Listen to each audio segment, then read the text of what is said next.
खाला मलाई बर्फ। तो देखे दोस्तों, टीजर आज ही आउट हुआ है दोस्तों, जो बहुत कमाल का टीजर है दोस्तों। हाई लेवल का वीडियो शूट हुआ है दोस्तों।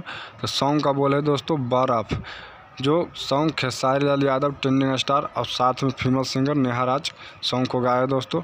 सॉन्ग को लिखे हैं पवन पांडे जी ने और म्यूजिक प्रियांशु सिंह दिए हैं दोस्तों, जो बहुत कमाल का म्यूजिक है दोस्तों। सॉन्ग भी बहुत कमाल का लिखे पवन पांडे जी दोस्तों।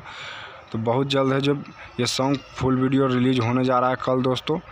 तो बता दें दोस्तों, अपडेट कैसा लगे दोस्तों। अच्छा लगे तो लाइक और शेयर जरूर कीजिएगा दोस्तों। कुछ कहना चाहे दोस्तों तो कमेंट के जरिए बता सकते हैं दोस्तों। और पूरा वीडियो अंत तक देखिएगा दोस्तों। और खबरें जानकारी कब रिलीज और किस चैनल से होगा, जो सब जानकारी देंगे दोस्तों। तो वीडियो अच्छा लगे तो लाइक और शेयर जरूर कीजिएगा। कुछ कहना चाहें तो कमेंट के जरिए बता सकते हैं दोस्तों। और ये सॉन्ग सुनने के लिए कितना एक्साइटेड है दोस्तों, मुझे कमेंट के जरिए बता सकते हैं।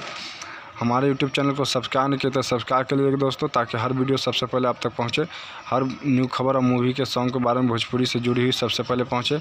बता दें दोस्तों, ये सॉन्ग है Balaji recorders YouTube official channel से रिलीज़ होएगा दोस्तों 25 मई का सुबह 11 बजे दोस्तों।